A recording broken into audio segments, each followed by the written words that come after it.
And here I am with Diana Perez. Good morning, my dear. Good morning, Bhaskar. Nice to see you. Likewise, likewise. I was just mentioning that I just landed with a client and how complicated lives we all live or we get caught up in.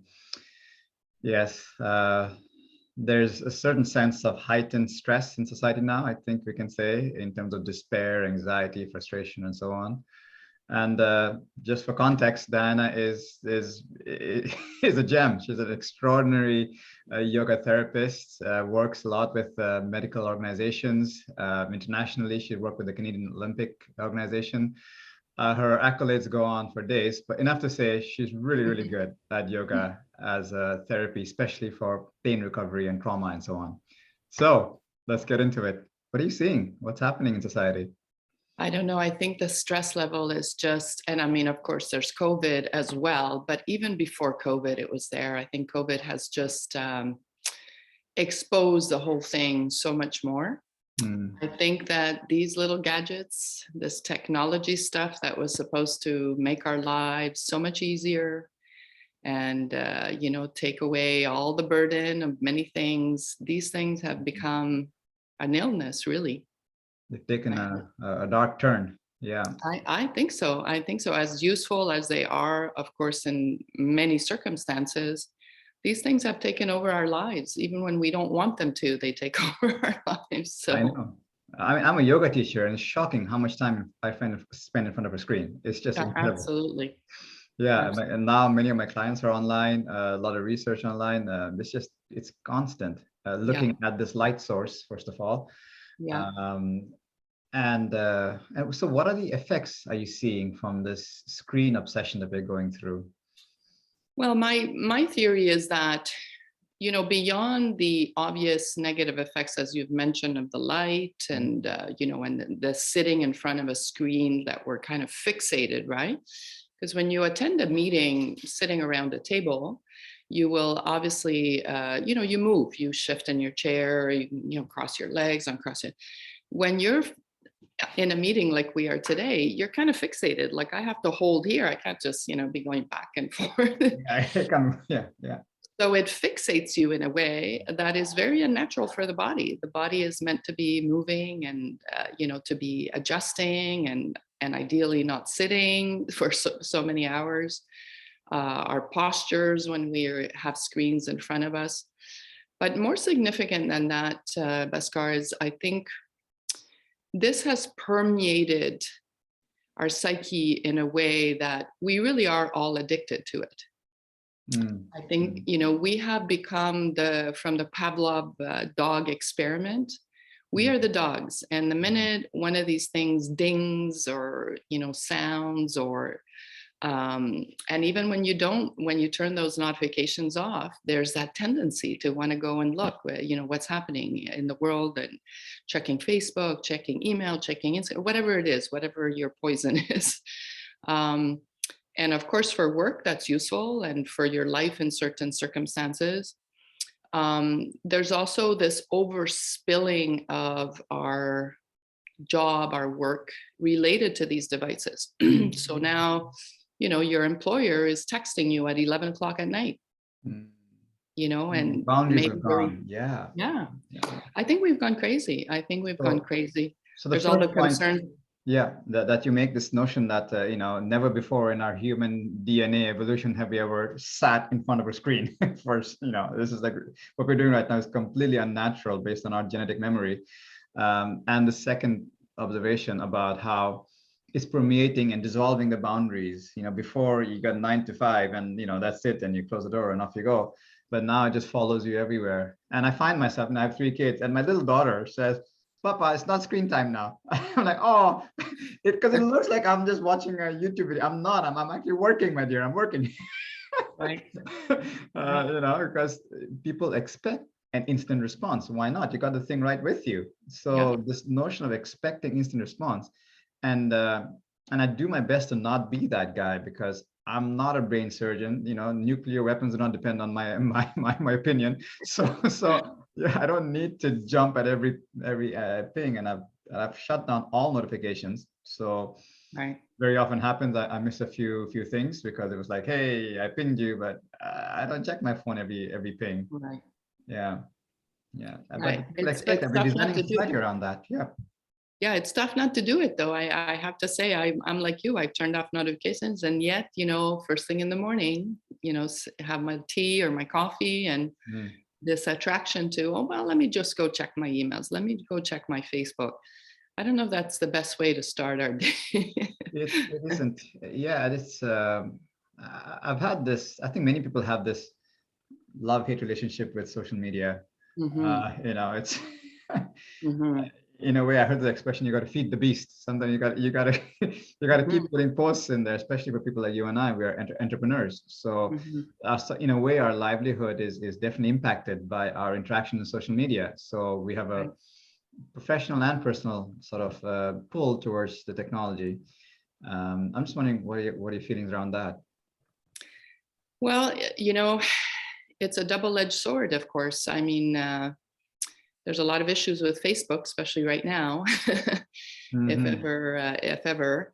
Um, I don't know, Bhaskar. I don't know where we're going with it all. I mean, the whole society, just where are we headed? Where with the stress, with the to-do list, with the everything, like you said, the urgency of everything has to get done now, this minute, and if it doesn't, then you stress about it all the time, thinking, so many of us have the compulsion of having a to-do list, which is great. I mean, you want to have direction in your life, but then you're so busy trying to tick everything off that you're running around like a robot.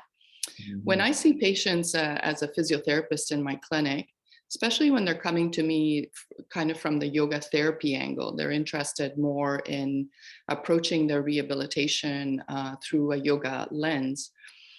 Often that gives me more time to spend with the patient, because the structure of the medical system for traditional physiotherapy is usually, 1 hour for the initial eval and then half an hour for treatments. Whereas in the yoga therapy, I tend to see them an hour and a half for the initial eval and then an hour for follow. So I have much more time. But on intake of these patients, they tell me their whole story and why they're in pain and what's happened and how it's impacted their lives.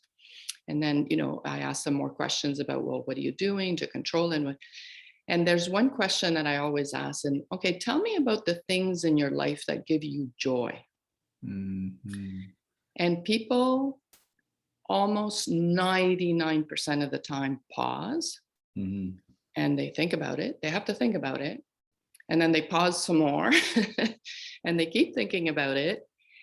And often either their response is this like surprise, like, oh my God, where have I gotten to in my life? Or they cry, they start to cry.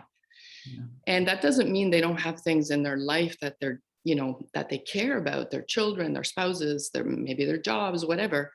But we're running around like robots. And so we don't take the time to enjoy actually what we're doing. And we don't take the time to do the things that really fill us with joy. We're really robots running around doing stuff.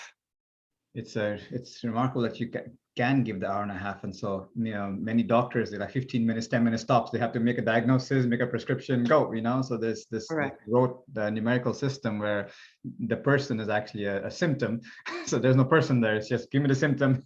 let me shoot out. Correct. And I know doctors who are fed up with that. They want that human connection. They want to feel empathy. They want to see the human being behind the symptoms. So there is that aspect.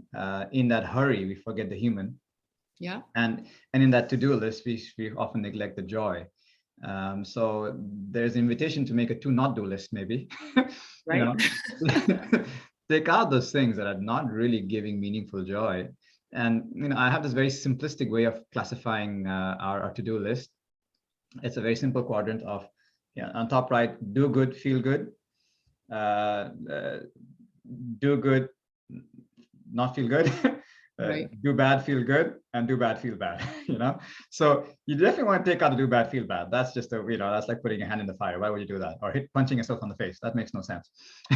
But the other two quadrants, this is where the do good, feel good usually gets done. Because you feel productive, plus you're doing good, you're playing to your strengths. This notion of do good but feel bad, and the other one, feel good and do bad, which is, feel good, do bad might be the junk food, the what you call it, the binge of TV shows, or I don't know, maybe an angry outburst. It might feel good for a while. I'll let him have it, but have you done good? No, you've done harm, and so it's really about transitioning these two quadrants. I find, I think that's the skill of do bad, feel good into do good, feel good, and do good, feel bad into do good, feel good. So do good, feel bad would be, I don't know, maybe being stuck in traffic to go see a client. Nobody wants to be stuck in traffic, but you're doing good. Maybe some people don't like vacuuming the house. I actually love vacuuming the house. But so the way, but you leave the house very clean. Or maybe cooking, maybe you don't like cooking, but in the end you provide a good meal for your family. So for me, for example, vacuuming is my audiobook time. So I put on my headphones, I listen to my audiobook, and I'm vacuuming. So it's like a vacuum cleaning university happening. Good for you. Yeah. So I think there's something to be said about just reworking our to-do list in a way that that brings joy. Yeah, I mean, that's the holy grail is do good, feel good. That's where we want to hang out. So it's just being creative about turning those two other compartments into do good, feel good. I don't know, just an idea I was playing with recently. Yeah, I've seen that quadrant before, but not with that terminology. I don't know where it comes from. Like important, must be done soon. That's another quadrant. Yeah, something like that. Yeah, so I'm going to extend my hypothesis. That quadrant I'm familiar with. So when we go to the do good, feel good quadrant, then we can zoom in on that and expand it to this quadrant. Important, urgent, not important, not important. Not urgent, important, and not urgent, not important. So that's another quadrant, which also falls in the do good, feel good sector. So that's kind of zooming in, because in that do good, feel good, there are things that are going to be urgent and things that are going to be important. They always get done. The urgent, important always gets done. Like I have to pick up my daughter at 4 p.m. today. Right. That's like a top priority. Right. That's going to get done. I think in that quadrant, the most challenging part is this little part of not urgent, important. That's, the urgent, not important takes a lot of our attention because it's shouting and screaming and bright lights and big fonts. But if you really look deeper, there's not much going on. It really has no long-term meaning. But you hit the nail on the head if you look deep enough, and that may be also part of the problem is many of us are so busy that we don't even pause to think about these things, to see. So everything is a priority, and everything has to get done, and everything has to get done today. Yeah. So, and then the things that you don't get done feel, you have this negative slant of I'm procrastinating, or I haven't had enough time, or, it's always a negative context instead of saying, well, you know what, it actually never needs to get done. Poof, take it out of the list. Yeah. Let's just peel the onion a little bit more. Where does that come from? I mean, what I'm pointing to is there an undercurrent of unworthiness in society? And then these to-do lists that don't get done trigger that unworthiness. For some reason we don't feel we have a right to belong and to have a joyful life. And I'm wondering if there's that underlying emotional narrative that's creating this. I haven't spoken to one person that doesn't seem to have issues, whether they be, childhood and to the point where those issues are even considered trauma, big trauma with the big capital T. And then how that plays out. And there's been so much focus in this area in the yoga therapy world, and a lot of science to indicate how the research study and the subsequent questionnaire is Adverse Childhood Events, ACE, Adverse Childhood Events Questionnaire. So you can apparently find that online, and you can kind of fill it in and get yourself a score. And obviously the higher the score, the higher that you've had in terms of trauma. And trauma, of course, there's some big, like I said, big capital T trauma, you know, being sexually assaulted or molested or beat or emotionally abused, all those things. But as children, there's the perception of trauma depends on how you see the situation, right? The parent looking at the situation may say, this is no big deal, but the child looking at the situation, this may be something that remains with them because it was, you know, for them a big deal. So all of that baggage, in addition, I think, to the societal approach to life of, you know, I mean, this is cliche, I'm sure you've heard it a million times, we're human doings, we're no longer human beings. And so there's this external social drive that the more you do, the more successful. I mean, I know I spent quite a lot of my time feeling so accomplished when I would be able to tick off so many things in my to-do list, regardless of how exhausted I felt at the end of the day. You know, the to-do list ticking off was kind of the little addiction.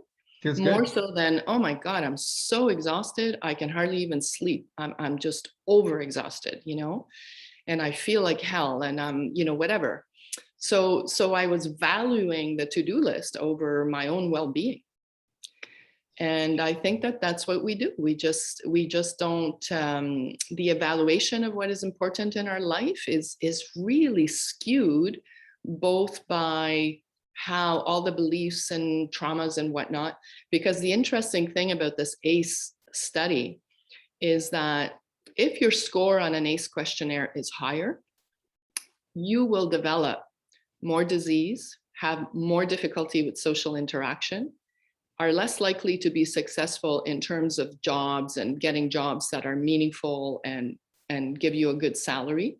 And it determines your health in the long term. The more deep trauma that you've had, the more likely you will end up with serious chronic diseases or other kinds of diseases later on in life. And you don't recover as well from an accident or a disease. So this is like significant. I mean, this is really Right to something we need to look at. the source, right to the core. Yeah, you mix a lot of very, very profoundly important points. When I go for a walk in nature, I see that nature is the beingness in nature. And I go, oh yeah, I forgot about that. I'm a human being, you know. So nature really helps me remember that. And I wonder if that has to do with the way we've designed our human society, where we so highly prioritize the doing. The entire architecture is based around production. In companies, human beings are called human resources. You know, we're it's just like wood and metal and paper or whatever. It's a resource, right? So, and as long if you're not a resource, you no longer have any value. Right. So there's a narrative that is kind of at play that I find is causing a lot of suffering in society. And this narrative that you only matter when you do stuff, and when you're being a human being, and it's not an either or thing as well. Let's not get, you know, it's very possible to, as the song goes, dooby dooby doo. Like that. And a lot of it is mastering the art of being while doing and doing while being. That's another subject, perhaps. But let's go into this maybe of child and trauma and ACE, and this very profound research that is showing that the higher the score in this ACE study, the more likely you will have these very adverse and tragic side effects. And I have 3 children at home. You know, one of them is 4 years old, so I see she's brimming with confidence. She perfectly feels like she belongs as much as my plants feel they belong, or a dog feels they belong. And then something happens that where this unworthiness creeps in, that they need to do stuff to belong, and that little thing, almost like a cue ball through life, it goes right to the pocket of us right now, feeling unworthy when we can't cross that thing off our to-do list, or we're not doing enough, we're not responding to that ping fast enough, and all this pressure we put on ourselves and frankly each other. Yeah. Yeah, I think that's the crux of a lot of what's going on with the stress that I see. It's stress is a good thing. I mean, we're not meant to, be in a vegetative, relaxed state all our lives. Why would we want to do that? That's not a great way to live life. But in the same way that our central nervous system has a parasympathetic, sympathetic component that, moves between different states, like a continuum, of course, again, most of you probably know, and you've talked about this before, we're in the sympathetic drive almost all the time. And to me, it's really interesting to do the correlates with health issues. So if you're in sympathetic, you're not in parasympathetic if you're constantly here. So the parasympathetic, which we know to be the rest, digest, relax mode. So rest, digest, right? The number one complaint, the number one health issue that is causing people to miss work, and also the number one complaint that most patients complain about when they go see their doctor, are digestive issues. The number one selling drug are all those antacids that you can buy off shelf. I had no idea. Yeah. So when you start to kind of, delve a little bit into the epidemiology of our diseases and start to make the correlations, well, if we're in sympathetic, we're never in parasympathetic, or very rarely in and so you're not digesting. So aside from what we may be eating, which is bad for us, and, other issues, toxicity in our food, and, there's a myriad of things. It's very hard to live a clean life these days. There's the issue of how are we setting up our body? And if you're consistently, persistently more in sympathetic, and many people can't get out of sympathetic, they burn out, but the digestion never kind of works. It never is given an opportunity to work. Yes. So IBS. Yeah, it's also called the relaxation response, and it's fairly common sense. Your body digests better when you're in a more relaxed state. And most of us are not in a relaxed state. We don't even know how to get there because, our defense mechanism is kind of constantly on. Like there's like a readiness for action, clenched jaw and tight forehead, tension in the shoulders, readiness for action, but there's nothing happening. And I think Mark Twain said it beautifully. He said, "I've been through a lot of terrible things in my life. Some of them have actually happened." Right. So we create these fantasies in our mind of terrible things that are not actually happening. Human beings are really skilled at that. So we're never really digesting our food properly. And that would make sense that we're having all these digestive disorders. You're an expert in this. So let's look at the subject of you mentioned that, there's such a thing as good stress and the whole subject of stress. So what does stress mean for you? And what is an example of good stress? Well, stress is based on sort of your perception of a situation and what it requires from your body to mobilize yourself to deal with that situation. So, stress is such a variable thing. For one person, stress could be, I have to go and visit my in-laws. And that's already creating a stress response. So whatever the event may be, the perception of the event and how we deal with the event. But I think with this, we talked about people sort of perpetually doing. So I think we set ourselves up even psychologically to be in a state of always doing. Well, if you're always doing, then you can't be in a relaxed state. And, so many people, including myself, the minute I take some time off and I just sit around, I kind of feel guilty. It's like, oh my God, there definitely must be something I should be doing. Let me look at my list. Or, you worry about, am I wasting time? Or, it's just incredible how pervasive it is. Now, maybe not everybody's like that, but definitely that's my experience. And I know many, many of my patients describe that as well. And many of my yogis describe that. So, how can we alter that? The beautiful thing about yoga is, of course, as you know, is that there are individual practices within the yoga tradition that allow us to kind of hack into our central nervous system to mitigate that. So I have a functional medicine certification as well. And one doctor described it this way, which I think is really brilliant. If you're like a glass, right? And the glass has like an intake valve or an intake pipe. And this is all the stuff that's happening in your life that isn't necessarily good. So, you know, it's filling your glass and filling your glass, and your glass is up and up and up and up and up and up. And then on the other side, at the bottom of the glass, you have like this valve that you control to open or close. And you can open it with all the relaxation things that we could do, with the breathing practices, with taking time, you know, downtime to walk in nature, wherever, you know. So this intake pipe is going to be coming in intake. You can't stop that. And so our resistance, you know, to that is another stress. Oh, I wish I didn't have that, or I wish I didn't need to deal with that, or oh, yet another thing to do. This is always going to be coming in.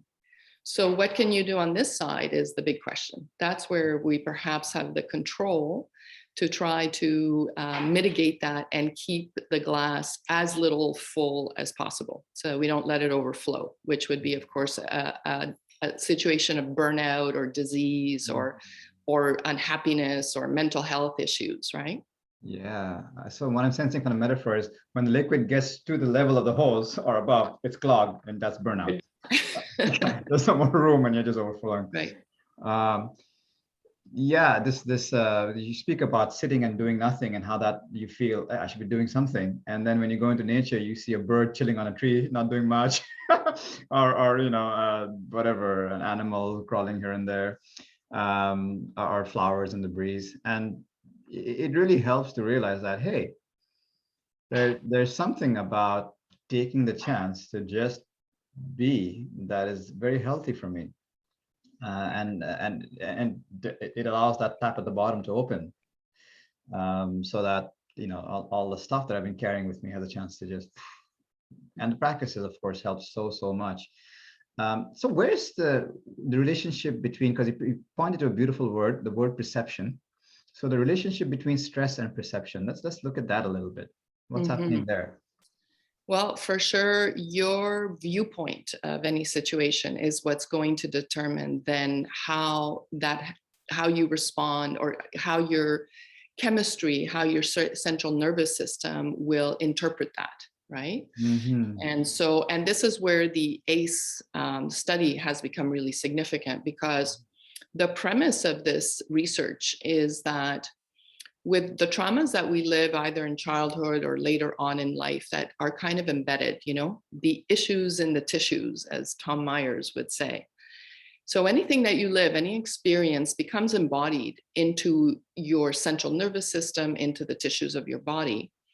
And if your central nervous system is always in a state of, you know, being threatened.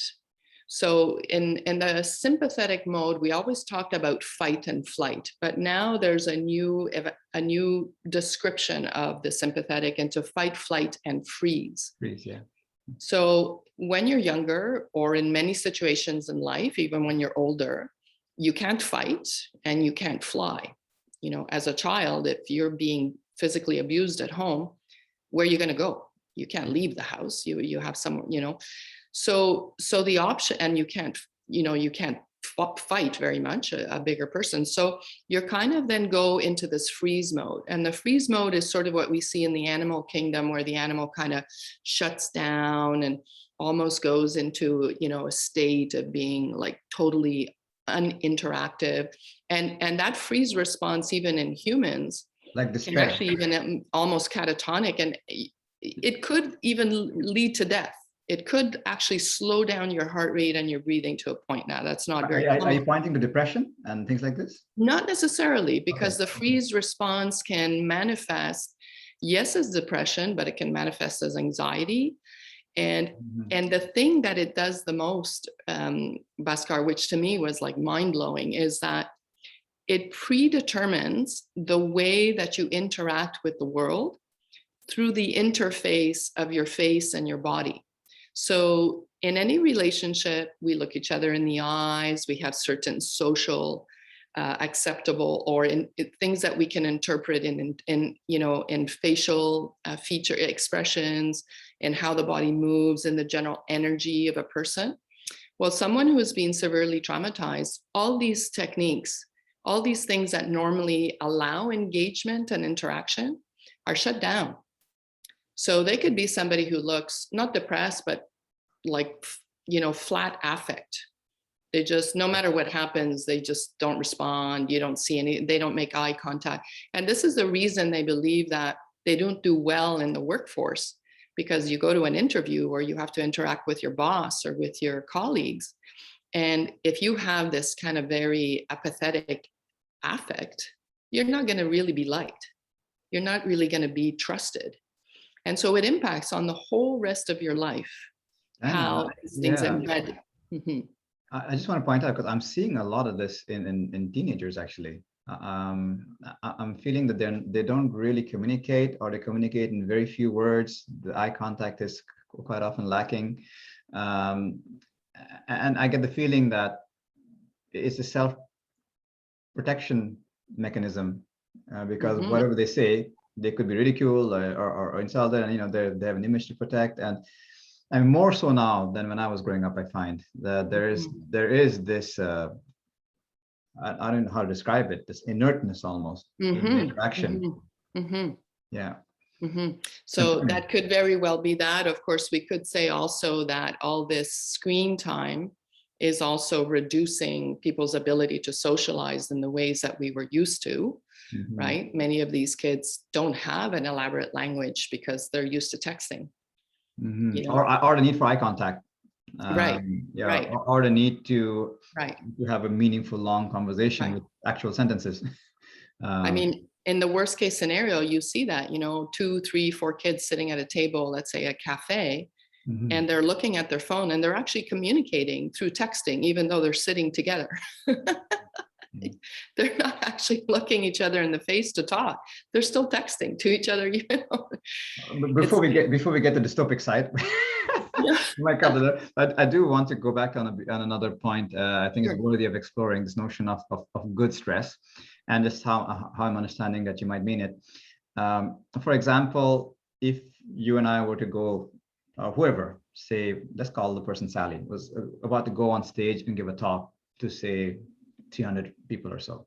You're about to go on stage and give a talk, right? And naturally you'll probably be feeling the heart beating faster, some butterflies in the stomach, a bit of numbness, a bit, the blood is pumping pretty hard through the veins, this sort of a thing. So that's what's happening. And the way I understand it is that's what's supposed to be happening. You're about to go on stage and speak to 300 people. That's a healthy body response. That's exactly how it's supposed to be feeling. So that's where the perception comes in. And then what's the story you tell around it? One story could be, yeah, that's how I'm supposed to be feeling. There's not a time to be feeling sleepy or thinking about my breakfast. There's a time to be fully alert, fully aware. Or the other narrative could be, oh my God, what if I say a thing? What if I forget my words? What if I have spinach in my teeth? Or what if I look like a fool? Right. So is that how you mean good stress and not good stress, or is there something else? Absolutely. And the perception of that event, it's like, oh, I'm really looking forward to getting out there and doing it. So despite the fact that there's kind of what could be considered negative, your heart rate and whatnot, the hormone production is not exactly the same if your perception is, I'm going to fail, I'm going to look like a fool, than it is like, oh, I'm looking forward to getting out there and sharing my message.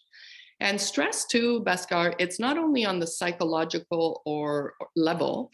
For example, exercise is a stress, but it's a stress that generally results in a positive adaptive response. Fasting, intermittent fasting or fasting, is a stress, but it's a stress that generally can, result in very positive physiological, responses. Things like, we call them hacking your body, saunas, being in heat and, exposing yourself to sauna, or conversely, for breakfast. There you go. Or, or ice baths, an ice bath is not generally something that we would look forward to and say, oh, this is going to be wonderful. And yet there are people who are doing, cold showers or ice bath dunking or whatnot. Yeah. So that's a stressor, but it's a stressor that then allows the body to adapt and become more resilient, as compared to a stressor that breaks you down and, leads to unhealthy responses. So I feel what you're pointing to here is a willingness to become slightly more uncomfortable. there's that. And I mean, That's of where the course, growth is, you know. If somebody's doing, I don't know, 300 push-ups, I can't get there. I'm not even close. But I can do what I do and then do a little bit more. So I kind of, you know, I can do maybe whatever, however many comfortably. But then there comes a point when you hit the boundary of that proverbial comfort zone and just gently do a few more. And that's where the growth is. That's where the aliveness is. I think Muhammad Ali said it beautifully. Somebody asked him, "Hey, how many push-ups do you do?" A reporter asked him, "How many push-ups do you do?" He says, I don't count my push-ups. And then he goes, I only count my push-ups when it starts to hurt, because those are the ones that count.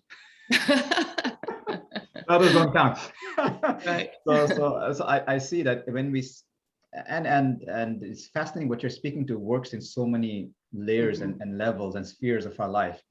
Because there's a physical exercise, of course, when you push the boundary with dignity, grace, love, and compassion, that's when the physical body grows.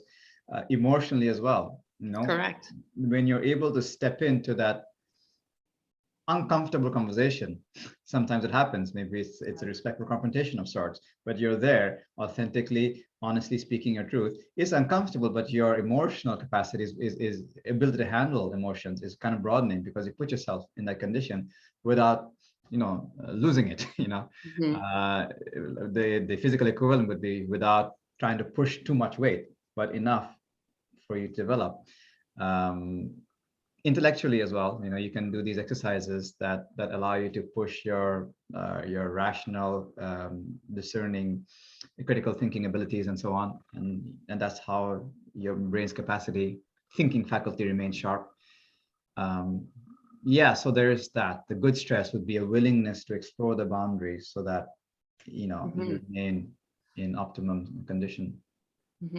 And as they say in many of the religious scriptures, and definitely in the yoga scriptures, you know, it's our aversion to negative, what we perceive as negative things, that often results in the suffering.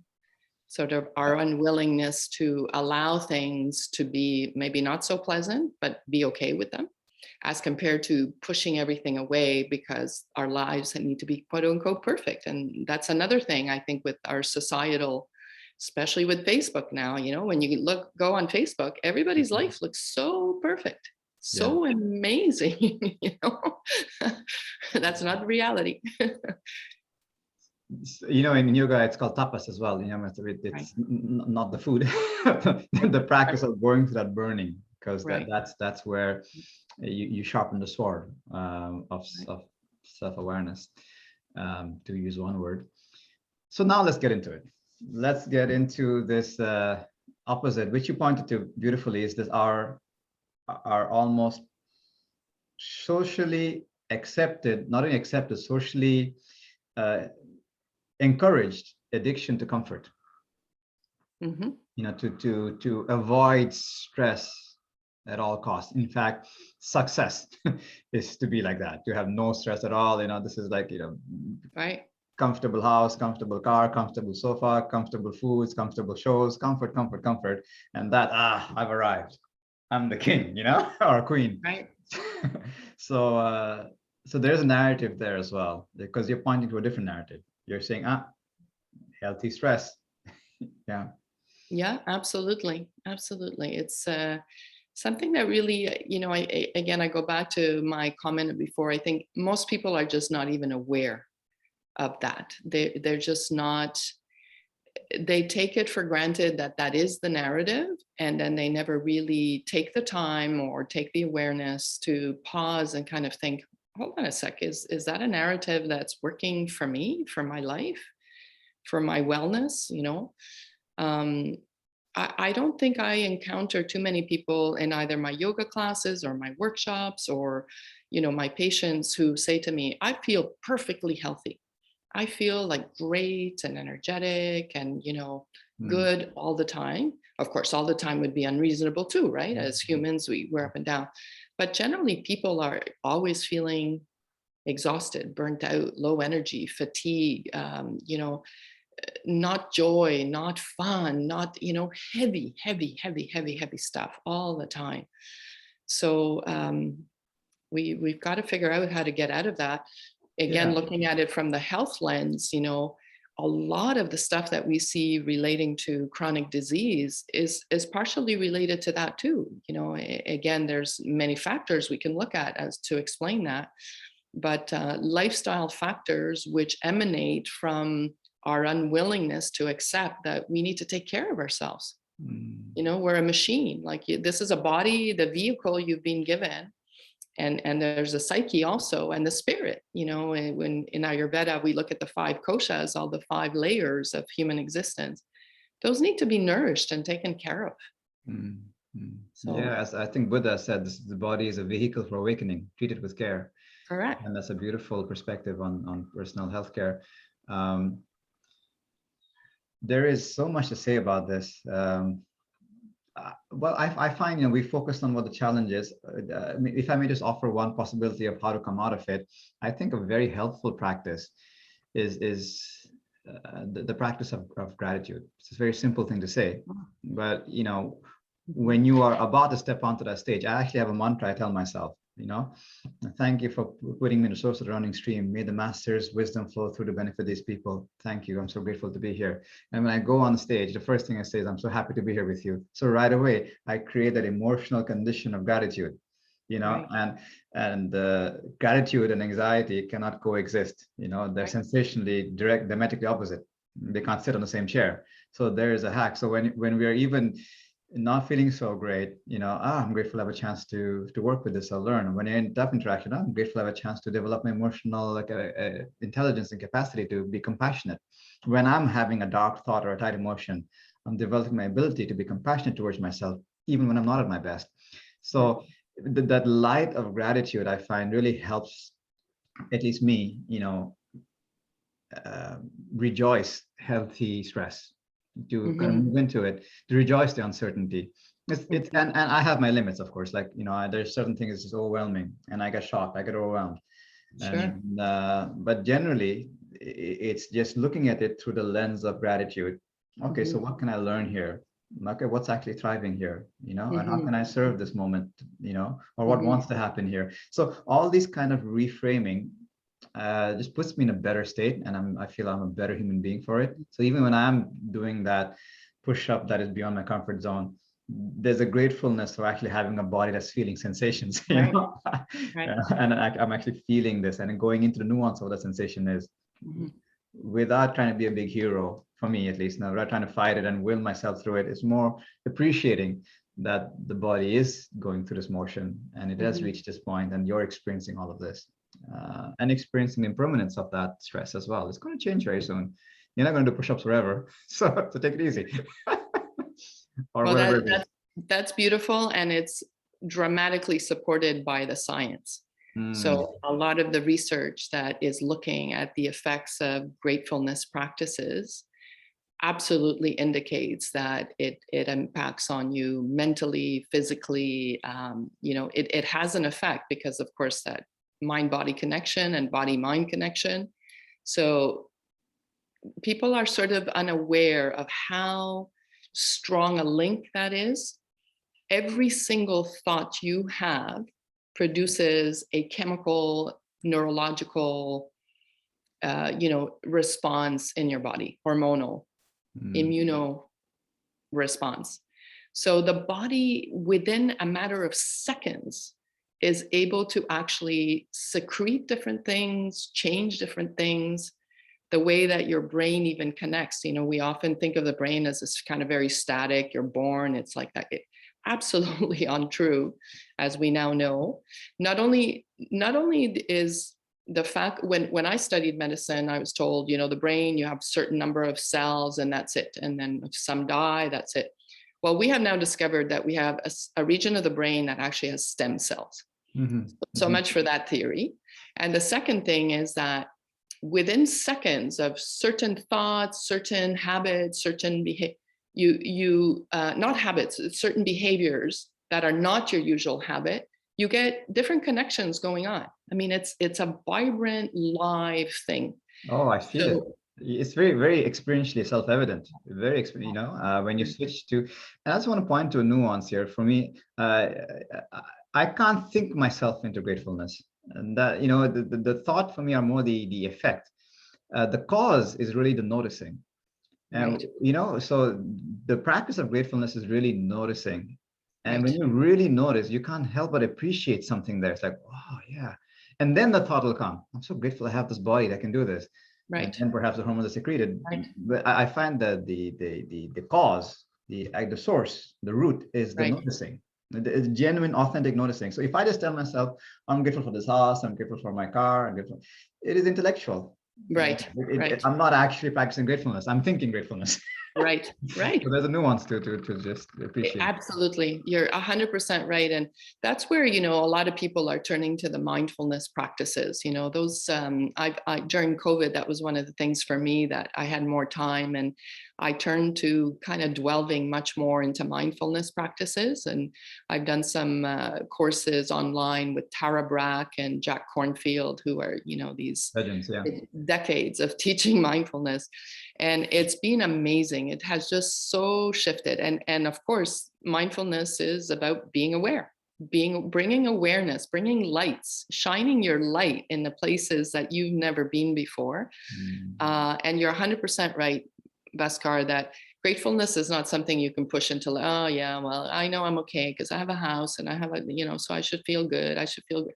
You have to embody that. You have to have a feeling. The other area that's been really interesting, which kind of ties in right back to the beginning of our conversation with regards to this underlying current of lack of self-worth and in our, you know, in almost everyone, is all the research that's coming out on self-compassion practices. You know, so for people who feel like, this is esoteric, you know, yeah, feel good, be nice to yourself. The research is just incredibly overwhelming.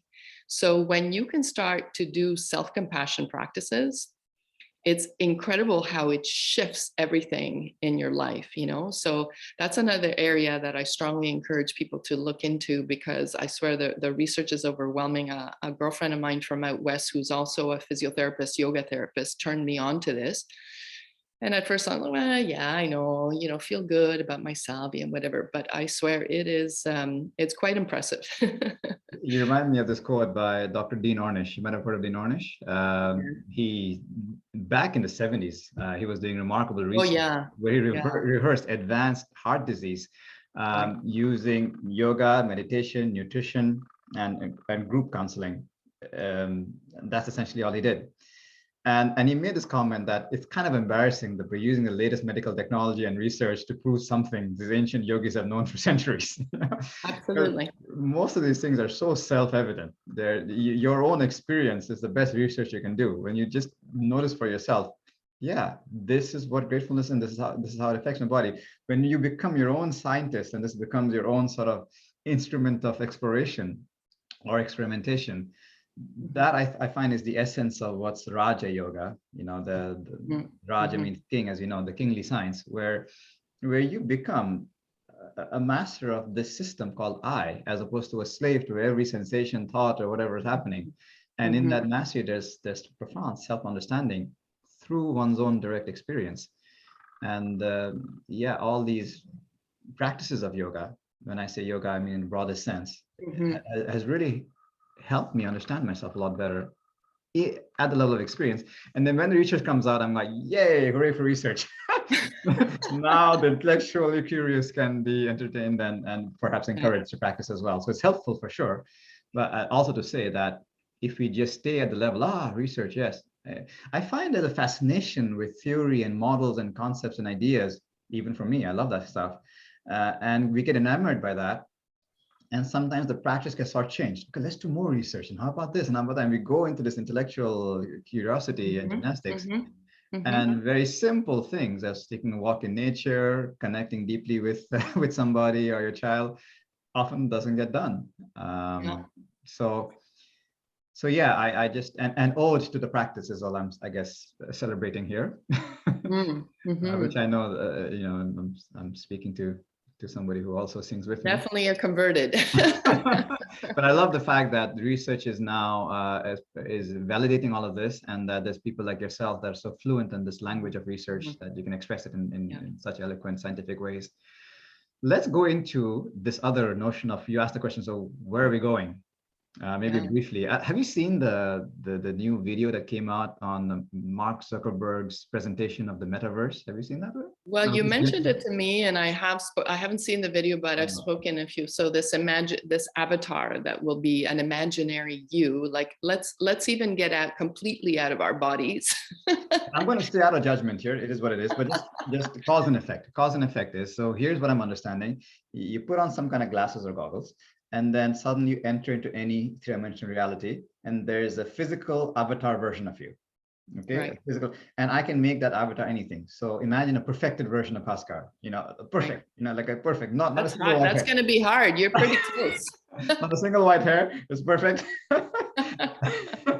And I can, and you are in this virtual land. It's literally a land, and you can go into a virtual store, and you can with this virtual money buy these virtual shoes, and you can start doing some virtual flexing because you got this super cool virtual shoes that nobody else has, and you have this virtual house that you can actually buy.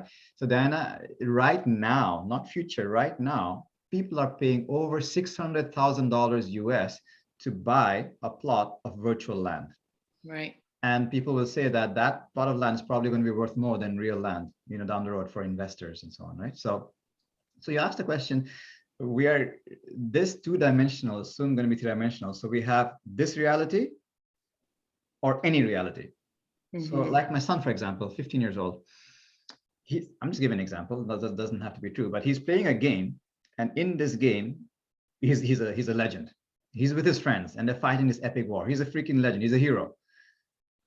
Shut the game out. He's in a messy room. Bed is unmade, clothes everywhere. In the game, legend, outside, messy room. Legend, messy room. What are you going to choose?